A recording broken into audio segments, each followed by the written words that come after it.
네, 한덕우 덕분에 돈 벌어볼 수 있는 시간입니다. 엠비엔골드 최한덕 매니저 함께하겠습니다. 안녕하세요. 네, 안녕하십니까. 안녕하십니까. 네. 다행입니다. 그래도 다행히 오늘은 네. 코스닥이 2%나 올라주고 있는데요. 시장이 무엇 때문인 건지 체크 포인트로 오후 시장을 점검해 드리겠습니다. 키워드 확인해 보시죠. 최한덕 매니저가 주목하고 있는 것은 파월의 재해석인데 네. 어떤 해석을 말씀하시는 거죠? 그러니까 같은 말인데 네. 지금은 좀 다르게 해석하고 있는 거죠. 어제도 좀 말씀드렸었고 어제 같은 시장에도 어제 무료 방송에서 어제가 인버스를 팔 마지막 기회다라고 말씀드리면서 이 파월 의장의 한 발언을 우리가 제대로 본다면 핵심을 본다면 시장은 분명히 반등에 나설 수밖에 없다 이렇게 말씀드렸는데 지금 오늘 아침에 시장 보게 되면은 시장은 파월의 발언을 그냥 매파적으로 보는 것이 아니라 다시 재해석을 하고 있다. 자, 내용을 좀 먼저 보도록 하죠.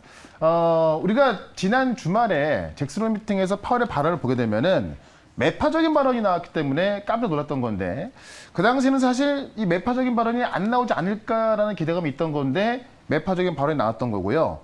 따지고 보면은 매파적 발언 중에서 새롭게 나온 매파적 이야기가 나온 건 전혀 없습니다. 그러니까 기존에 있던 매파적인 입장을 그냥 재확인했던 것인데 시장은 그렇지 않을까라는 기대감 때문에 좀 올랐다가 빠졌던 부분이 있죠. 특히나 가장 중요한 건 뭐냐면은 파월 의장의 발언을 보게 되면은 8월달의 경제 지표, 즉 CPI를 통해서 확인하고 금리 결정을 하겠다라고 했습니다. 그러니까 절대로 75bp를 올린다거나 그런 말도 한 것도 아니거든요. 근데 매파적인 발언하다 보니까는 시장에서는 그 당시에는 75bp 인사로 하지만은 사실 지금은 아닐 수도 있다는 겁니다. 그런 것점에서 어제 환율이 안정되면서 우리 아침에 시장이 좀 올랐던 부분이다라고 좀 보시면 될 것 같고요. 어쨌든 8월 CPI를 봐야 되기 때문에 그 부분을 확인하는 과정에서 반등이 좀 들어가고 있다. 특히나 미국 주택 가격의 하락세를 하락세가 확연한데 미국 주택 가격을 보게 되면은 전년 동기 대비해서 6% 수준이거든요. 그러니까 지난번 CPI가 8.7이니까요. 미국 주택 가격이 CPI에서 차지하는 비중이 24% 가장 큽니다. 이게 전년 대비해서 6%로 이미 그 어떤 하락세가 확연하다는 얘기는 일단 8월 달이 끝나는 내일까지 어떤 주택 가격이라든가 유가, 가솔린, 중고차 가격 등을 확인하겠습니다만은 내일까지 빠지는 모습 보인다고 한다면은 8월 CPI가 꺾인 것은 확연하기 때문에 그런 관점에서 사실 다음 달에 있을 어떤 이 금리 인상에 있어서 굉장히 공격적으로 갈 가능성은 좀 작아지는 겁니다. 그런 관점에서 시장이 어떤 파월의 발언을 좀 재해석하는 과정에서 환율이 안정을 찾고 있다. 다만 오후장 보니까는 환율이 좀 다시 올라오는 모습 보이고 있는 건데 중요한 게 뭐냐면 내일까지 데이터가 8월달 내일 끝나죠. 내일까지 데이터가 8월 CPI 9월 13일 발표가 되기 때문에 아마 내일까지 데이터를 확인하고 본격적으로 오르는 모습이 나올 것 같습니다. 그런 관점에서 오늘 반등이 나오고 있습니다만은 본격적인 반등세보다는 다시 한번 약간의 매물 소화 과정을 볼 수 있을 것 같고요. 어쨌든 환율이 안정되고 있기 때문에 완전 꺾인 건 아니거든요. 다만 저는 내일 지나고 나면 8월 CPI를 만들 수 있는 데이터가 확정됐을 때 아마 내일부터는 환율이 꺾일 수 있기 때문에 아마 목요일쯤부터는 조금 더 추가적인 반등세 기다려봐도 좋겠다. 이렇게 말씀을 드려보겠습니다. 네, 이렇게 파월의 재해석으로 인해서 오늘 시장은 또 상승하고 있고 네. 환율도 전일보다는 안정된 모습을 보여주고 있습니다. 그렇죠. 여전히 좀 높은 수준이긴 하지만 그래도 더 오르지 않았다라는 것에서 오늘 시장 화답하는 것 같고 대다수의 종목이 전일과 다르게 좀 올라주고 있는데 그중에 네. 저희가 지금 커피 효과를 톡톡히 누리고 있는 종목이 그렇죠. 있어요. 네, 그 곡물가 상승 막 이런 것들 봤을 때 커피 원두값도 오른다면서 그때 많은 분들이 맞췄던 종목이죠. 네. 커피값도 올랐지만 주가도 급등하고 있습니다. 네. 일단 오늘 장중에 20% 가까운 상승이 나왔었고요. 지금 15% 가까운 상승 나와주고 있는데 사실 커피값 급등에 대한 어떤 실적도 좋지만은 네. 이게 지금 M&A 매물로 나왔거든요. 그러니까는 어딘가로 인수합병될 가능성이 있다. 그런 어떤 기대감에 급등이 나오고 있는 건데 인기가 없는 매물이라면 매물로 나온다 하더라도 주가는 빠질 수밖에 없습니다. 근데 이 한국 맥락티를 대주주가 팔 수 있다. 그 팔 수 있는 의향서를 지금 보냈다고 합니다. 그러다 보니까는 인기가 있는 매물이다 보니까는 급등이 나오고 있는 것이다. 물론 재료의 급등입니다만은 실제 지금 이 커피에 대한 수요는 많아지고 있고 공급은 줄어들고 있기 때문에 우리가 좀 보시면 좋을 것 같고요. 일단 한국 맥락티의 목표가를 제가 8,000원 말씀드렸었는데 8,000원 훌쩍 넘었던 부분이 있죠. 일단은 수익 실현 관점 보겠습니다만은 조정이 나온다면은 다시 한번 예상은 좀 좋다. 어쨌든 제가 최근에 말씀드렸던 종목들을 보게 되면은 이런 모멘텀이 확실한 종목들, 특히나 이 바닥권에 있는 종목을 말씀드리고 있기 때문에 유심히 보시면 좋을 것 같고요. 오늘도 이런 종목 준비했으니까는 잠시 뒤에 한번 좀 기대를 해보시면 좋을 것 같고, 하나 더 보시면은 EM코리아. 자, 이틀 전에 말씀을 드리고 바로 다음날 급등했고요. 오늘도 올라서고 있습니다. EM코리아는 제가 그 처음에는 수소 관련주로 좀 편입돼 있었지만은 K9 자주포 부품을 생산하게 되면서 방산주로 올라가고 있고요. 오늘 같은 경우는 건설에다가 그다음에 이제 어떤 자회사의 수소 사업과도 관련된 종목들이 그 이야기가 나오면서 올라서고 있습니다. 여전히 EM코리아 같은 경우도 목표가 4,400원 말씀드렸는데 오늘 보면 4,390원까지 갔었거든요. 그러니까 10원 모자랐던 건데요. 이 정도면은 좀 분할 매도 관점에서 수익률은 괜찮겠다라고 좀 말씀드려보겠고, 어쨌든 강한 종목을 좋은 내용과 같이 말씀드렸기 때문에 단기적으로 올라가는 모습이 좀 나아지고 있습니다. 계속해서 좀 관심을 갖고 좀 보면 좋을 것 같고요. 하나 더 보시면 역시나 같이 말씀드렸던 대주전자재료, 이 무거운 종목에도 불구하고 오늘 같은 경우 시장을 좀 주도하고 있습니다. 현재 7% 정도 올라서고 있고요.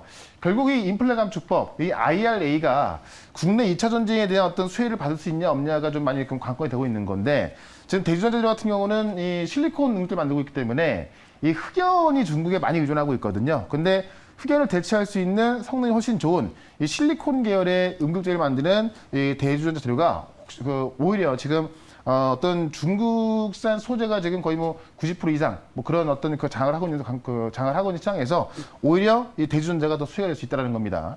그런 관점에서 대주전자도 제가 목표가를 11만 원 말씀드렸는데 오늘 10만 원 정도 왔었거든요. 지금 이 자리에서만 10% 이상은 더 갈 수 있으니까요. 목표가 11만 원 잡고 계속 보유 전략 말씀드리면서 오늘도 역시나 좀 확실한 내용 갖고 있는 종목 말씀을 드려보도록 하겠습니다. 네, 대주전자 재료까지 알아봤습니다. 저희가 지난번에 그 대주전자 재료를 많은 분들이 흑연하고 연결지어서 잘 못 맞히셨던 그렇죠. 네, 기억이 나거든요. 이렇게 한국 맥널티 그리고 대주전자 재료 받고 저희가 말씀드린 것처럼 커피값이 올랐지만 주가도 올랐다. 네. 근데 못 사신 분들의 경우에는 이 커피값 오른 게 너무 아쉬울 것 같아서 저희가 첫 번째 이벤트 커피 쏘겠습니다. 여러분들 공략주를 맞춰주시면 저희가 별다방 커피 따뜻한 것보다는 차가운 게 낫겠죠? 지금 날씨가 추워졌어도 그래도 시원한 게 아직은 괜찮을 것 같아요. 얼죽아라고 하잖아요. 네, 이렇게 아메리카노 한 잔 드려보겠습니다. 여러분 맞춰주시고요. 그럼 첫 번째 종목의 키워드는 무엇일까요? 키워드부터 보죠. 네. OLED 라고 적어주셨어요. 오랜만에 OLED 종목을 좀 말씀드려볼 건데, 정말 오랜만이네요. 사실 IT, 그러니까 반도체가 좋지 않다 보니까는 사실 OLED 같은 경우도 좀 썩 좋은 상황 아닙니다만, 다만 이 시점에서 사실 전방 산업이 어려운 상황이거든요. 그런데 지금 뭐 삼성 디플이나 LG 디플이 이 OLED에 대한 투자를 더욱더 강화시키고 있습니다. 그만큼 어쨌든 선택과 집중으로 OLED만큼 가고 있다라고 좀 보시면 될 것 같은데, 내용을 좀 먼저 보겠습니다. 이게 OLED에 왜 집중하고 있냐면은 애플이 OLED에 집중한다는 겁니다. 그러니까 정말 애플이면 큰 손 중에 큰 손이죠. 이 애플이 뭐 지금 이제 아이폰부터 해서 이제 아이패드까지 이 OLED를 탑재하게 되면서 이 OLED 시장이 더 커지고 있다는 얘기입니다. 내용 좀 보도록 하죠. 일단 이 OLED 유기 발광 다이오드에 투자에 집중하고 있다는 내용인데, 사실 지금 IT 제품에 대한 어떤 수요는 많이 꺾인 상황이거든요. 그런데 그 IT 제품들이 보시면 아시겠지만은 애플이 OLED로 좀 적용하기 시작하면서 OLED에 대한 시장도 커지고 있다. 그래서 미래 준비를 위한 IT 시장에 더 집중하고 있다는 건데, 내용 좀 볼게요. 애플이 태블릿에 이어서 PC 제품까지 OLED를 탑재를 시작했습니다. 그래서 일단 아이폰도 일부 들어가 있었고요. 그 다음에 태블릿부터 PC까지 이러다 보니까는 이 OLED의 어떤 시장이 더욱더 커진다라고 보시면 될 것 같고요. 이런 관점에서 삼성 디플하고 LG 디플이 사실 시황이 녹록지 않은 상황 속에서도 OLED 설비 투자를 확정을 했습니다. 그 삼성 디플만 하더라도 투자 규모가 약 3, 4조 수준이라고 하는데, 지금 최주선 삼성 디스플레이 사장은 2024년 가동을 목표로 8세대 IT용 이 OLED 생산에 투자를 한다고 하면서 안 좋은 상황에 투자하는 거기 때문에 그만큼 의미가 좀 크다라고 좀 보시면 될 것 같습니다. 중요한 거는 IT 제품 수요가 꺾인 상황에서 지금 이 삼성 디플하고 LG 디플이 OLED에 더 큰 투자하고 있다. 그렇기 때문에 오히려 다른 것들은 못 간다 하더라도 OLED만큼은 더 세게 올라갈 수 있겠죠. 그런 관점에서 이 OLED 장비 쪽에서 또 좀 확실한 종목 하나를 말씀을 드려보도록 하겠습니다. 네, 과연 어떤 종목일까요? 가장 많이 지금 거론되는 종목은 덕산네오룩스와 네. 솔브레인이었거든요. 과연 이 중에 여러분이 생각한 종목이 맞는지 첫 번째 커피를 받아갈 수 있는 이벤트가 걸린 공약주 열어보도록 하죠. 네. 풍원 정밀을 적어주셨어요. 그러니까 이제 덕산 같은 경우 좀 뻔한 종목인데 네. 물론 좋습니다만 이 풍원 정밀은 이제 FMM이라고 해서요. 이 파이메탈 마스크라고 하는데 국내에서는 갖고 있던 기술이 아니었거든요. 근데 이 풍원 정밀을 개발하면서 지금 아마 4분기부터 FMM 양산으로 폭발적인 성장 전망이 좀 되고 있습니다. 파이메탈 마스크라고 하는 이제 그 마스크 장비인데요. 국내에서 유일하게 지금 풍원 정밀 개발에 성공해서 4분기부터 본격적으로 양산을 하게 되는 겁니다. 그러면 4분기부터 실적이 찍히겠죠. 그러면 내년부터는 2023년부터는 온기로 FMM에 대한 매출이 그대로 찍힐 겁니다. 그렇기 때문에 4분기부터 실적이 폭발적으로 증가하는데 내년부터는 그 실적이 1분기부터 4분기까지 다 찍힐 것이라는 겁니다. 21년도에 매출이 2억 원이었는데요. 이 FMM이요. 근데 이번 연도에 246억. 그러니까 작년 대비해서 한 100배 늘었는데 내년 같은 경우는 1,000억대가 되기 때문에 이번 연도에 한 5배가 느는 겁니다. 영업이익을 봤더니 영업이익이 168억쯤 전망되고 있는 건데요. 전년 대비해서 4배 전망되고 있습니까? 이번 연도입니다. 이번 연도 168억인데 내년 되면은 더 커지겠죠. 왜냐면 금년 같은 경우는 지금 이 FMM이 4분기부터 적용되는 건데요. 내년은 1, 2, 3, 4분기 다 적용되기 때문에 더 커질 수밖에 없을 것 같습니다. 그래서 이 FMM량 매출이 폭발적으로 4분기부터 증가하기 때문에 이 부분이 풍원정밀에 반영이 되어야 된다는 겁니다. 그런 관점에서 차트 한번 좀 보도록 하겠습니다. 어쨌든 그 4분기부터 양산이 되기 때문에 매출이 바로 찍히는 거거든요. 자, 그러다 보니까 최근에 좀 하락했던 부분이 바로 올라선 모습이 있고요. 최근에 한번 1차적인 상승을 하고 나서 여기서 매물을 소화 중에 있습니다. 이 매물 소화 끝난다면은 결국 4분기라고 하면 얼마 안 남았거든요. 4분기부터 매출을 찍힐 수밖에 없는 부분이고 내년은 다 반영이 되기 때문에 주가는 추가 상승이 나올 수밖에 없다는 겁니다.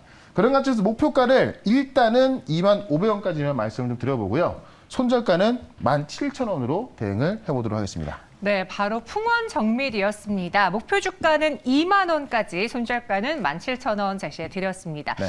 풍원 정밀을 맞춰주신 분들이 좀 있으셨는데요. 네. 그중에 커피 교환권 받아갈 분은 누구일까요?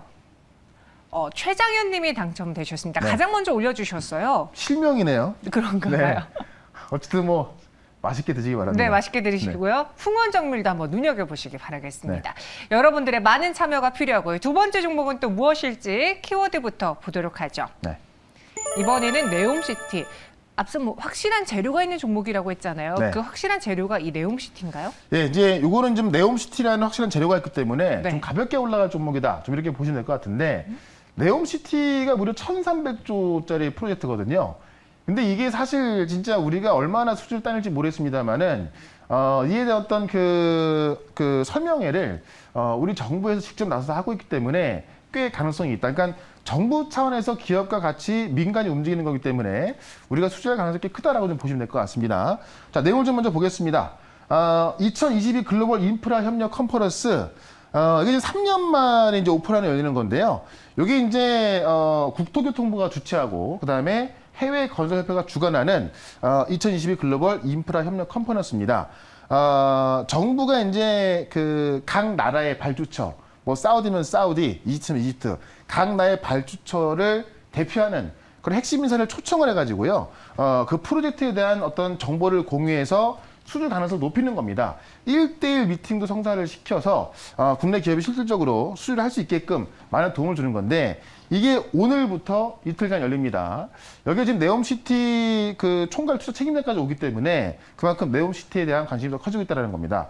자, 내용을 좀 먼저 보겠습니다. 정부와 주요 해외 발주처, 이 건설 엔지니어링, 인프라 협력 컨퍼런스다라고 보시면 될 것 같고요. 우리 기업의 해외 진출을 위해서 매년 열리는데 지금 세 번째로 이제 어떻게 보면은 좀 이 오프라인에 열린다라고 보시면 될 것 같고요. 발주처 핵심 인사를 직접 초청해서 정보를 공유한다라는 겁니다. 그래서 이번에 그 사우디 관련해서요, 네옴시티 개발 총괄 투자 책임자가 와서 누구랑 만나냐? 지금 그 책임자가요, 이 원희룡 국토부 장관하고 만남이 있습니다. 그래서 우리 기업들에 대한 설명도 있습니다만은 원희룡 국토교통부 장관이 직접 이 투자 출간 책임자를 만나서 어떤 뭐 그 설명을 듣고 또 우리가 할 수 있는 걸 하겠죠. 이게 물론 그 기업도 잘하겠습니다만은 정부 차원에서 지원이 같이 된다고 한다면은 어떤 수주 가능성은 더 높아질 수밖에 없습니다. 네옴시티뿐만이 아니라 지금 중동, 아시아, 중남미, 이 아프리카 등 15개 인사들이 행사에 직접 참여해서 많은 우리 인프라 기업들과의 어떤 그 연결을 좀 시켜주기 때문에 이와 관련해서 어떤 설계 기업들이 올라서고 있거든요. 그런 관점에서 인프라 설계 기업 하나 말씀을 드려보도록 하겠습니다. 네, 인프라 설계 기업이라고 합니다. 근데 이 네옴시티라는 확실한 그 이슈와 화제 속에서 네. 진짜 찐 도움이 되는 종목을 잘 골라야 되지 않을까 싶거든요. 그렇죠. 왜냐하면 네. 그 말씀드렸던 1,300조기 때문에 이게 사실 뭐 중소기업들이 어떤 수주할 수 있는 건 아니에요.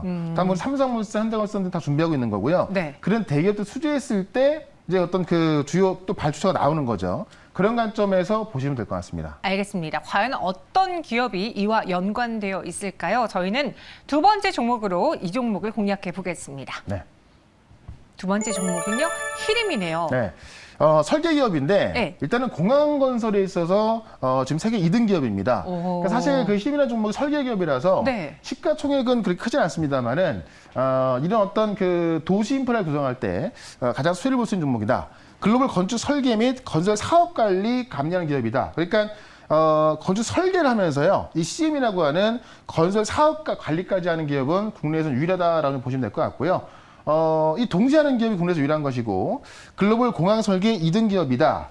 일단 국내 신공항 관련 이야기 나오면 또 좀 모멘텀을 좀 받기도 하는데 중국의 아이디스 다음으로 공항 실적이 전 세계에서 2등을 기록하고 있는 겁니다. 그래서 우리가 알고 있는 인천국제공항, 그다음에 제주국제공항, 김포국제공항 등에서의 어떤 그 리노베이션 등의 설계 레코드를 보유하고 있기 때문에 일단 뭐 어떤 인프라 설계, 도시를 건설하기 때문에 사우디에 도시를 건설하는 거기 때문에요. 이 공항이 당연히 들어갈 수밖에 없겠죠. 그런 관점에서 수혜를 낼 수가 있을 것 같고요. 지금 현재 카타르 수주를 진행하고 있거든요. 카타르에서 약 지금 228억 규모의 설계 용역을 진행하고 있는 건데 그만큼 중동에서 했던 수주가 좀 나오고 있기 때문에 지금 사우디 같은 경우도 상당히 좀 유력할 것 같습니다. 그런 관점에서 네옴시티에 있어서 가장 큰 수혜주가 아닐까 합니다. 차트를 좀 보도록 하겠습니다. 차트 보시면 사실 처음에 네옴시티 이야기 나오고 나서 급등했던 게 바로 요 자리입니다. 요 자리에서 좀 급등했었고요. 최근에 보시면 이제 큰 어떤 상승 흐름 없이 좀 어떤 그 매물 소화하는 과정을 거쳤는데 조정 기간이 거의 한 달 정도 나왔다고 한다면은 지금 이 어떤 중요 저항선 돌파했을 때 다시 한번 큰 시세가 나올 수밖에 없을 것 같습니다. 그런 관점에서 아마 이 저항선 넘긴다고 한다면은 다시 한번 시세가 좀 붙을 것으로 보여져서요. 일단은 목표가를 단기적으로 11,000원까지 좀 말씀을 좀 드려보고요. 손절가는 8,700원으로 대응을 해보도록 하겠습니다.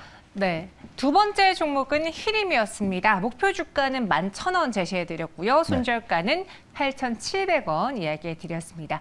이렇게 오늘도 두 가지 종목 들어봤습니다. 여러분들의 투자 판단에 맞춰서 잘 판단해 보시고요. 저희는 내일 이 시간 다시 찾아오겠습니다. 오늘 말씀 고맙습니다. 네, 고맙습니다.